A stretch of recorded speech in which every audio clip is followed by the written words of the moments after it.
성경 읽어지네. 오늘도 시작하겠습니다. 오늘은 이제 제1대왕 사울과 다윗이 등장해서 다윗이 망명하는 그 시간까지 그 이야기까지의 내용으로 이렇게 함께 나눠보도록 하겠습니다. 그래서 사무엘상 9장에서 20장까지의 내용을 함께 보도록 하겠습니다. 계속해서 우리가 성경을 볼 때 하나님의 관점으로 봐야 되고, 지금 계속해서 우리가 보고 있는 물음이 뭐였냐면은 계속해서 이스라엘 백성에게 지워지는 질문은 너희들의 지도자, 너희들의 통치자, 너희들의 주인은 누구다? 하나님 여호와다라는 것이에요. 그렇기 때문에 너희들이 세상 나라에서 살지만은 세상 나라의 왕처럼 그런 왕과 같은 존재가 왕이 아닌 너희는 나를 의지하면은 된다라는 것이에요. 그러면은 하나님 여호와가 너희 모든 것을 채워주시겠다 하신 게 하나님의 약속이에요. 근데 계속해서 우리가 성경을 보면은 이스라엘 백성들이 그것을 순종하지 않는다는 것이에요. 그래서 계속해서 내용이 지금 이제 사사기부터의 내용은 계속해서 묻는 물음이 누가 왕이냐는 거예요. 누가 왕이냐? 이것은 우리에게도 동일한 문제예요. 너희들의 왕이 누구냐라는 것이고요. 통치자가 누구냐는 거예요. 누가 통치자고 누가 왕이냐라는 질문입니다. 여기에 대해서 분명히 성경은 하나님은 이렇게 말씀하시고, 내가 하나님이 왕이요 통치자다라는 것입니다. 이것은 절대 이스라엘에게 불변의 법칙이에요. 그렇기 때문에 하나님이 통치자시고 왕이시기 때문에 전적인 하나님에 대한 신뢰와 하나님에 대한 순종이 있어야 된다는 거예요. 그게 왕에게 백성이 하는 당연한 것이라는 것이에요. 그러나 이스라엘 백성은 사사기 때부터 시작해서 계속해서 어떻게 해요? 하나님을 왕으로 모신 것이 아니라 자기 눈에 자기 소견대로 보기 좋은 대로 계속해서 행하는 거예요. 이건 언제까지 그러냐면은 이 미스바의 회개 운동이 일어날 때까지도 계속 그랬다는 거예요. 그러면서 사무엘이 지난주에 미스바의 부흥 운동까지가 저희들이 했는데, 그 운동이 일어날 때까지 이스라엘 백성들은 하나님의 법도 없었고 하나님이 왕 되시지 않았다는 거예요. 사사가 일어났을 때 잠깐 그런 것 같았어도 그들의 마음은 여전히 인간 중심적인 삶을 살았고 자기 중심적인 삶을 살았다는 것입니다. 그래서 지금도 똑같이 이스라엘 백성들은 계속해서 인간적인 왕을 구하고 세상적인 왕과 생산적인 방법을 구한다는 것이에요. 그래서 이들은 하나님의 왕되심과 통치되심을 거절하는 모습을 계속해서 보여주고 있다라는 것입니다. 이 모습을 볼 때 우리가 생각해야 되는 것이 바로 뭐냐면은 인본주의 신학과 기복주의 신학이라는 거예요. 이스라엘을 보았을 때 우리는 이스라엘을 어떻게 봐야 되냐면 하나님을 믿고 있는 교인과 비슷하다고 생각을 해보면은 굉장히 편하게 이해할 수 있을 것 같아요. 이스라엘 백성들은 분명히 하나님을 알았어요. 교회 다니는 사람도 하나님을 알죠, 그렇죠? 그렇죠? 안 그렇습니까? 교회 다니면 대부분 하나님이라는 존재를 들어서 알게 된다는 거예요. 그러나 이스라엘 백성들은 자기 인간 중심, 하나님 중심이 아닌 인간 중심의 삶을 살았다는 것이에요. 인간이 주가 되는 그러니까 자기들이 주가 되는 삶을 살았기 때문에 이들은 인본주의 신앙에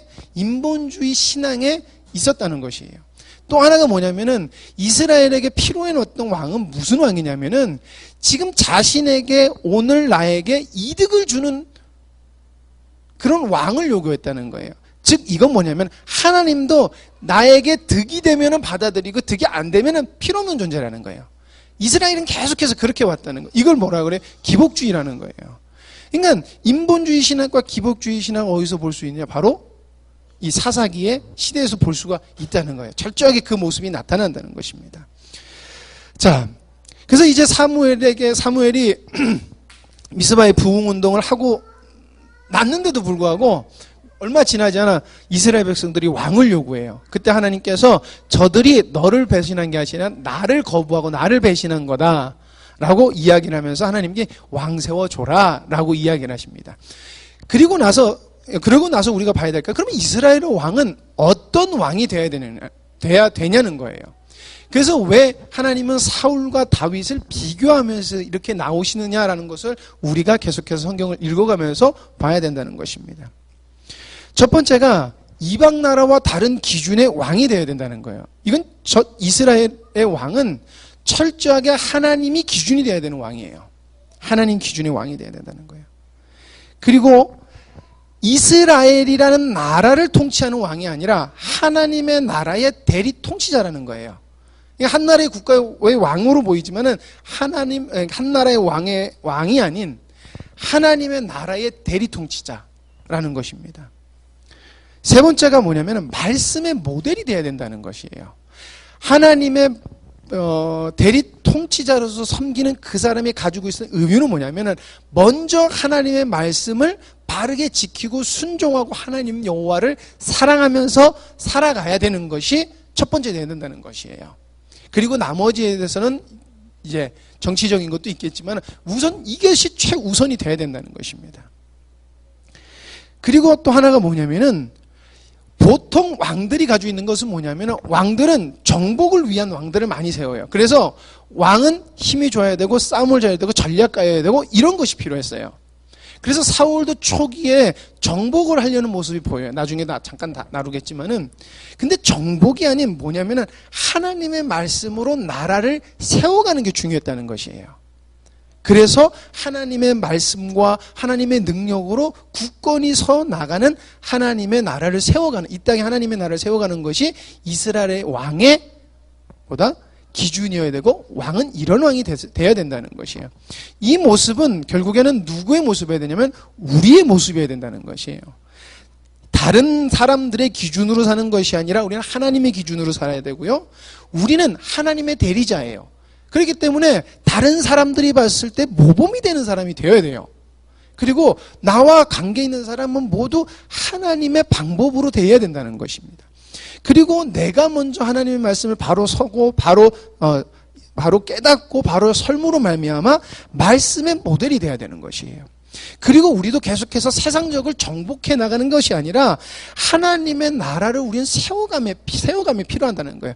그때 돈을 하나님께서 벌게 하시면 더 열심히 버는 것이고요. 그렇게 되는 거라는 거예요.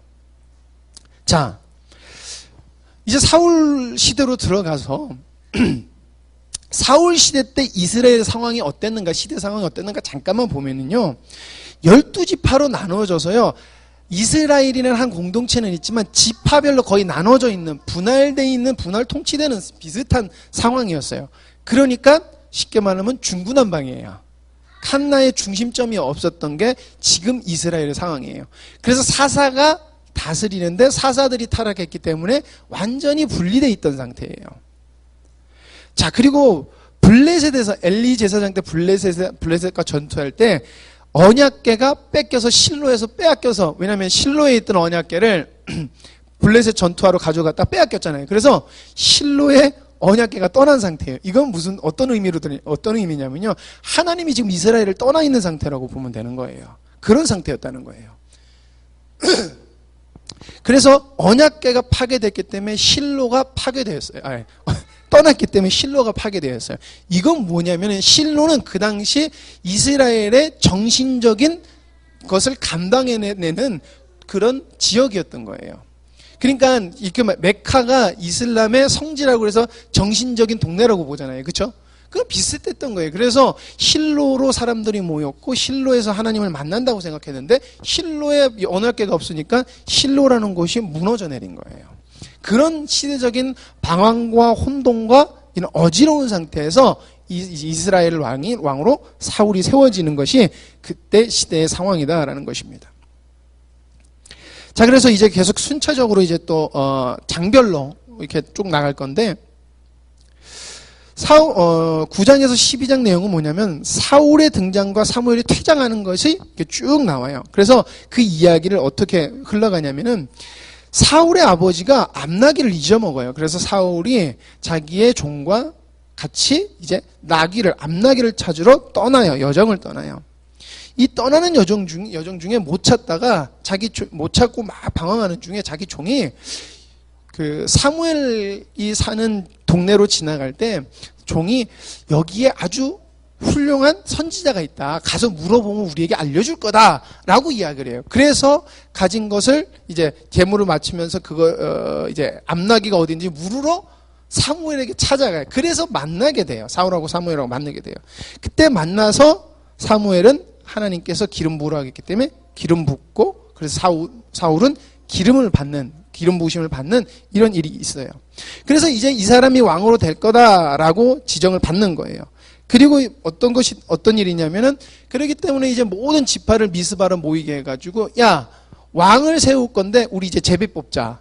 라고 하는 거예요. 그래서 제비 뽑아서 제비 뽑힌 자가 이제 왕이다. 라고 해서 지파별로 막 이제 제비를 뽑아요. 12지파 중에 베냐민 지파가 나왔고, 베냐민 지파 중에 사울이 나온 거예요. 그때 사울이 왕으로, 뽑혔을 때 사울이 부끄러워서 짐꾸러미에 가서 숨어요. 자기는 왕 될 수 없다고 이렇게 숨어요. 그래서 찾으러 가요. 그래서 찾으러 갔을 때 이렇게 사울을 표현하고 있어요. 그들이 달려가서 거기서 그를 데려오매 그의 백성 중에 선이 다른 사람보다 어깨 위만큼 컸더라. 그러니까 다른 사람들이 다 어디 있다? 여기 있다는 거예요. 그러니까 사울은 보통 사람들보다 머리 하나가 큰 거예요. 어마어마하게 덩치가 좋았던 사람이에요. 자, 근데 요거에 비교되는 게 누구냐면 다윗이 처음 사무엘을 만났을 때 장면이 비슷한 말로 적혀 있어요. 이에 사람을 보내어 그를 데려오매 그의 빛이 붉고 눈이 빼어나고 얼굴이 아름답더라. 여호와께서 이르시되 이가 그니 일어나 기름을 부으라 하시는지라. 이 아름답다는 말이 아마 다윗의, 그러니까 잠시만요. 눈이 빼어나고 얼굴이 아름답더라는 것은 그가 총기와 하나님의 영이 충만했을 것을 보여준다는 거예요. 자, 그 얼굴에 하나님의 은혜가 충만한 것을 보여주고 있는 장면이다라고 이야기를 해요. 그래서 이 옥립받는 장면이, 그리고 기름 부음 장면이 이렇게 대조가 돼서 한번 여러분들께 보여드려 봤습니다. 자, 이렇게 옥립받은 다음에 바로 왕으로 등극해서 왕국에 가서 이렇게 산 것이 아니었어요. 그냥 사울의 삶을 살고 있는 중에 암몬이 길레앗 야베스를 공격해요. 이 길레앗 야베스가 언제 등장하냐면은 베냐민 지파하고 싸웠을 때 길레앗 야베스가 안 도와줬다고 해가지고 길레앗 야베스의 남자를 다 죽이고 이스라엘 백성들이 여자를 갖다 주는 사건이 있잖아요. 이것이 벗겨. 이게 그래서 길레앗 야베스하고 계속 베냐민 지파하고 인연이 맺혀져요. 네, 그런 게 있어요. 자, 어쨌든 암몬 족속이 길레앗 야베스를 자기네 땅으로 다시금 속하게 하기 위해서 공격을 해요. 그때 길레앗 야베스 사람들이 야, 화친매서 하지 말자 그랬더니 야, 그러면 너희들 남자들 반쪽 털 다 밀으면 우리가 해줄게. 눈도 뽑으라고 그랬나? 눈 뽑고 다 밀면 해줄게. 이런 식으로 모욕을 한 거예요. 그 말을 듣고 사울이 하나님의 충만하고 그 하나님의 분노하심 그것을 느낌으로 하나님의 영이 충만했고, 그리고 나가서 길레앗 야베스를 구해줘요. 그러면서 사울 왕의 이 승리가 정쟁에서 승리로 10지파들이 사울이 왕으로 괜찮겠다라고 하는 이 사건으로 전개가 되는 거예요. 처음에 사울이 왕으로 됐을 때 바로 왕으로 인정을 해주지가 않았던 거예요. 왜냐하면 아까도 말했듯이 12지파가 각기 다른 생각을 가지고 다른 기준을 가지고 살았기 때문에 그래요.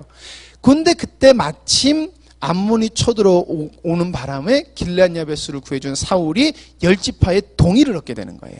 그래서 왕으로 이제 취임하게 되고 왕으로 서게 되는 거예요. 그러면서 어떤 일이 있냐면 바로 사무엘에서 사울에게 통치권을 넘겨주면서 왕정시대가 비로소 도래가 되는 것입니다. 그때 사울이 통치권을 받았을 때가 40세다라고 이야기를 하고 있어요. 그래서 40세다. 이때부터 왕정시대가 이제 시작이 되게 되는 것입니다. 이 내용이 9장에서 12장까지 계속해서 이야기로 나오고 있어요.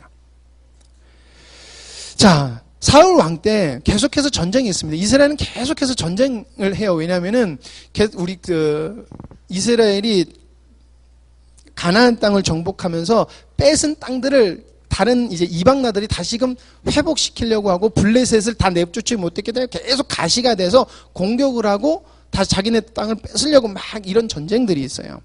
그래서 사울 왕의 시대 대표적인 전쟁이 요렇게 하나, 둘, 셋, 넷, 다섯, 여섯, 일곱 개가 이렇게 있는데, 그 중에 이 두 사건이 사울 왕이 하나님 앞에 버림을 받는 그 사건이 되는 중요한 전쟁이에요.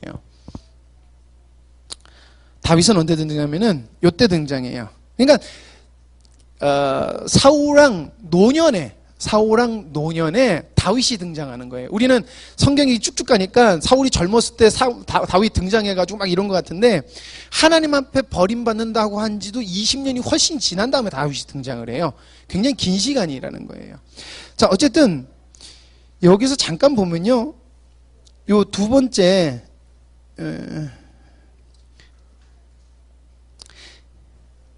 요 사건은 왕으로 옹립되는 그 전쟁이었고요. 두 번째 요게 뭐냐면은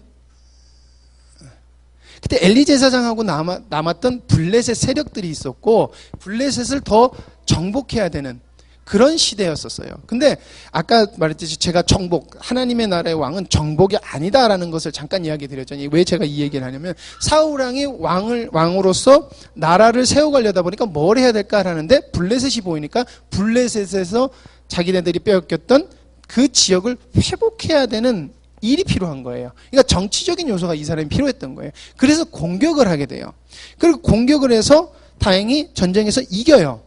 근데 그 다음에 블레셋이 자기네 땅을 뺏어가니까 공격을 하러 와요. 그게 사울 왕이 된 지 2년째 됐을 때 벌어진 일이에요. 그래서 이제 블레셋이 쳐들어와서 전쟁을 하려고 하는데 잠깐 뒤에 내용이 나오나? 모르겠다. 어쨌든 이거 제가 했으면은 나중에 넘어갈게요. 전쟁을 하려고 하는데 전쟁하기 전에 하나님 앞에 제사를 드리고 가야 되는데 사무엘이 그 당시에 제사를 집도해야 되는 사무엘이 오지를 않는 거예요. 오지를 않다 보니까 사울왕이 마음이 급해서 자기가 분향을 해버려요. 자기가 하나님 앞에 분향을 해요. 이것 때문에 하나님 앞에 버림받는 거예요. 이게 왜 그랬냐면은 왕으로서 자기가 지금 존재감을 나타내야 되는데 지금 1차는 성공했는데 2차 때 너무 큰 적이 오니까 사울왕이 이게 자기가 왕으로서 감당이 안 되는 거예요. 그래서 사무엘을 불러서 제사를 드리고 나가야 되는데 사무엘은 오지 않으니까 자기 왕권이 흔들리는 거예요. 계속해서 사람들은 떠나고 무서워서 도망가니까 자기가 그래서 분향드리게 된 거예요. 그게 하나님 앞에 버림받는 일이 되는 것이에요. 그리고 나서 이렇게 쭉 두 번째 가는데 이게 어느 정도 시간이 흐르냐면 아말렉을 하나님께서 다 정복하고 다 죽여라라고 하나님께서 말씀해요. 이게 몇 년이라는 시간 차이냐면 20년 후예요. 그러니까 하나님은 사울을 버리기로 한 다음에 20년 동안도 그 왕권을 그대로 놔두셨어요. 그러니까 회개할 수 있는 기간을 충분히 더 주셨어요. 근데 사울 왕은 그러지 않았다는 거예요. 계속해서 인간적인 방법으로 계속해서 실수해요. 계속해서. 그리고 나서 이 사건을 통해서 완전히 버림받는, 하나님 앞에서 버림받게 되는 그 사건이 바로 아말렉 사건이다라는 것입니다. 예. 사울왕의 몰락이에요. 그래서 두 가지 전쟁이라고 방금 말씀드렸습니다. 제사장 대신 분향한 게 42살 때, 그리고 아말렉 전투 때가 60세 때예요. 그리고 사울왕이 80세 때까지 살거든요. 80살까지 살아요. 그러니까 아말렉 전투가 끝난 다음에도 20년 동안 왕을 한 거예요. 요 미스바 때 블레셋 전투 때 1차 선고를 받고요. 그리고 아말렉 때 2차 선고를 받아요. 사울왕은 하나님의 능력으로 왕이 된 사람이에요.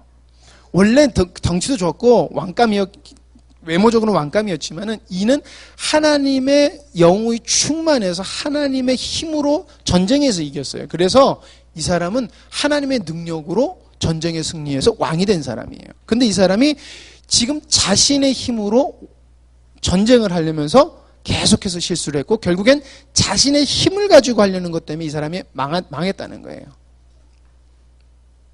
이것은 결국엔 뭐냐면 자신의 힘으로 한다고 했던 게 뭐냐면 바로 하나님을 버렸다는 거였어요. 하나님을 버렸다는 것. 그리고 하나님을 버린 이 행동은 결국에는 하나님께 버림받음으로 결과가 온다는 것이에요. 우리는 오늘 오전 말씀에 자기를 의지하지 말고 하나님만 의지해야 된다라고. 하나님은 이것을 위하여 우리에게 고난을 허락하시고 사망이라고 느끼는 그런 아픔을 주신다는 것을 우리가 오전 말씀에 나눴었거든요.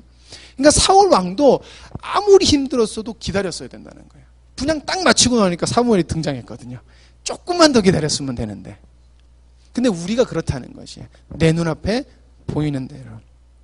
그러니까 결국에는 사울 왕도 자기의 소견대로 자기가 옳은 소견대로 따라가는 사사시대의 모습이 그에게 그대로 있었다는 것이에요. 사울 왕이 굉장히 오래 통치했습니다. 40년을 통치했어요. 여러분, 하나님께 버림받는다고 하면 우린 1, 2년 안에 다 끝날 거라고 생각해. 저 같으면 그럴 것 같아요. 근데 한 40년 동안 통치한다 그러면 회개할 수 있는 시간이 충분하지 않을까 싶은데 사울은 그렇지 않았다는 거예요. 사울 왕은 그렇지 않고 계속해서 세상의 방법을 따라 살았다는 것입니다. 자, 그러면서 이제 등장하는 게 바로 다윗이에요. 그러면서 16장부터 18장 7절까지 비교되는 사울을 보여줍니다. 사무엘이 다윗의 가정에 가서 다윗에게 기름을 부어요.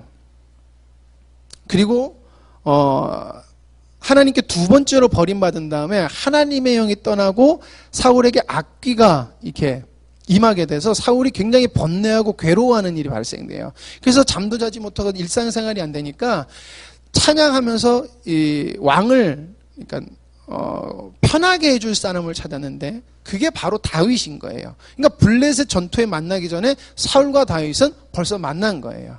그래서 다윗과 사울을 섬기게 돼요. 먼저 블레셋 전투 전에. 근데 보면은 재밌는 게 뭐냐면 16장 14절에 보면 사울을 이렇게 평가해요. 악령이 사울을 번뇌하겠다. 그래서 이가 굉장히 괴롭게 했다라고 14절에 이야기해요. 근데 그 바로 앞전에 기름 붓고 난 다음에 다윗에게는 어떻게 평가하냐면요. 하나님의 영이 충만하고 그에게 빛이 났다. 이렇게 이야기하고 있다는 거예요.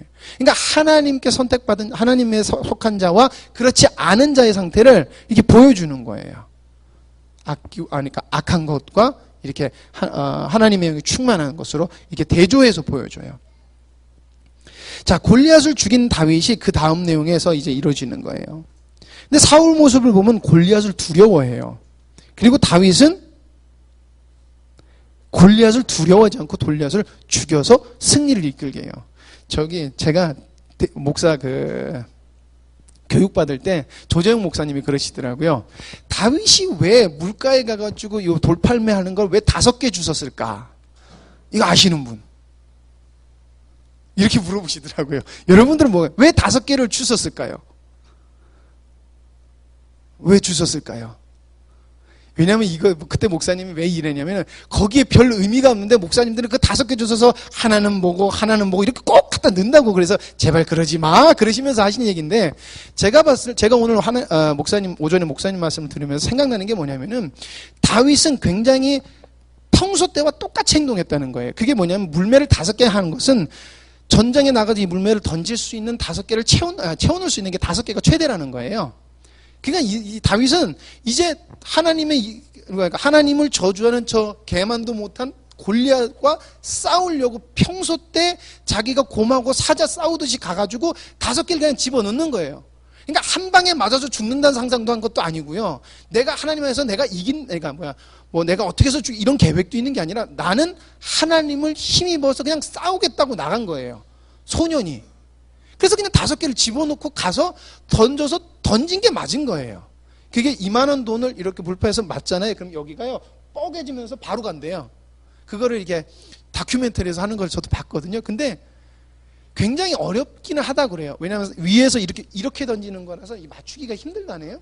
근데 어쨌든 그거를 이렇게 그렇게 탁 맞았을 때 충격을 이렇게 측정하는 기계로 해가지고 이걸 해봤는데 그 상태로 해가지고 요만한 돌로 해서 이마를 맞는다고 하면은 맞는 즉시 여기가 깨져서 직사할 수 있다고 그렇게 결과가 나왔다고 그래요. 그러니까 다윗은 하나님을 모욕하는 저 사람을 의분을 가지고 하나님을 믿고 그냥 나간 거예요. 하나님을 의지하고 나간 거예요. 이게 다윗이라는 거예요. 근데 이게 왜 중요하냐면 골리앗 사건이 이 사건이라고 그래요. 아낙자손 네피림 족속을 이스라엘 백성들은 사사기 시대 여호수아 시대 때 네피림 족속을 다 진멸해서 없앴어야 돼요. 왜냐면 네피림은 세상의 거민이고 세상을 속했기 때문에 이거를 다 하나님의 진노로 처벌해야 되는 게 이스라엘의 사명이었다고 그래요. 그러니까 사울 왕도 이 네피림을 처단해야 되는 것이 맞다는 거예요. 그렇기 때문에 사울 왕이 네피림을 두려워했다는 것은 이 사람이 하나님과 함께하지 않았다는 것을 보여주는 것이고, 이는 세상을 그 전에 여호수아 때 아낙 자손이 무서워서 정복하지 못한 모습을 그대로 사울 왕도 가지고 있다는 거예요. 그런데 그걸 누가 이겨요? 하나님이 택한 하나님의 마음에 합한 다윗이 가서 상대도 안 되는, 그러니까 골리앗은 3m 정도가 됐고 다윗은 제 키보다 작았을 거예요. 그럼 저 1.5m 정도는 더 컸을 거예요. 근데 물리쳤다는 거예요. 이게 하나님의 방법이고, 하나님은 다윗을 통해서 그때 못했던, 여호수아 시대 때 못했던 것을, 그리고 왕으로 세웠던 하나님의 대리 통치자로서 하나님의 말씀을 순복해서 정복해야 되는 그것을 못했던, 사울 왕도 못했던 것을 다윗을 통해서 이루어 가신 거예요. 그래서 이거는 하나님의 일이 이루어진 것을 보여주는 사건이다라는 것이에요. 자, 그리고 사무엘상 18장 8절에서 20장 내용에 바로 사울이 이제 질투하게 되는 것입니다.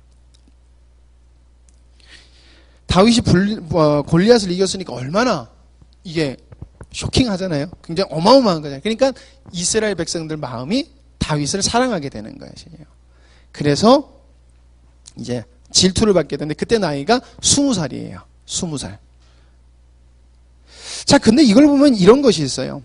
사울은 누구냐? 바로 세상적인 사람의 대표라는 거예요. 세상적인 것의 대표라는 것이에요. 그리고 다윗은 뭐냐? 아이고, 연결 같이 해놨구나. 하나님 나라의 대표라는 것이에요.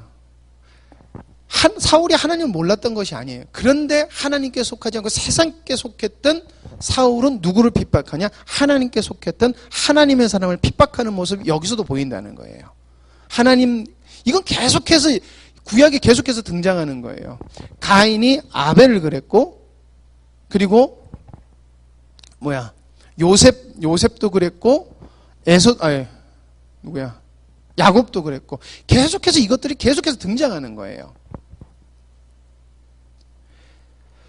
자, 그래서 다윗이 이제 미움을 받게 되고, 미움을 받으면서 이제 하나님 앞에 자기의 억울한 것과, 그리고 하나님은 신실하시고 나중에는 이 억울한 것을 하나님께서 분명히 갚아주실 것이다 라고 한 것이 시편들의 시고, 그 중에 대표가 시편 59편에서 그 울부짖음이 이렇게 계속해서 다윗의 시로 남아 있는 것입니다. 그래서 여러분들 집에 돌아가서 시편 59편 읽어보시기 바랍니다. 그래서 오늘 내용은 이렇게 해서 이제 다윗이 도망가게 되는 이 장면까지를 오늘 함께 말씀을 나눠봤습니다. 기도하시겠습니다. 아버지 하나님 감사합니다. 오늘도 주님의 말씀을 나누며 하나님의 백성으로서 저희들이 어떻게 살아가야 되는지 함께 나눴습니다. 아버지 하나님, 눈에 보이는 대로 행동하는 것이 아니라 아버지 하나님 믿음으로 바라보게 하시고, 아무리 어렵고 힘든 일이 있더라도 주님을 의지하고 주님을 믿고 주님의 힘을 사모하며 나갔을 때 정말 주님께 응답받고, 그리고 주님의 이름 능력으로 승리하는 저희들 되게 하여 주시옵소서. 그 경험이 계속해서 저희들의 삶 속에서 간증이 되게 하시고, 하나님 아버지 많은 사람들에게 그 간증의 열매로 하나님의 복음을 전해서 다른 사람에게도 열매가 맺혀지게 하는 저희들 되게 하여 주시옵소서. 계속해서 주님께서 지혜 주셔서 말씀을 잘 깨닫게 하시고, 하나님 부족한 것을 채우셔서 더욱더 풍성한 은혜가 있게 하여 주시옵소서. 모든 것을 주님께 맡기며 예수님의 이름으로 기도드립니다. 아멘.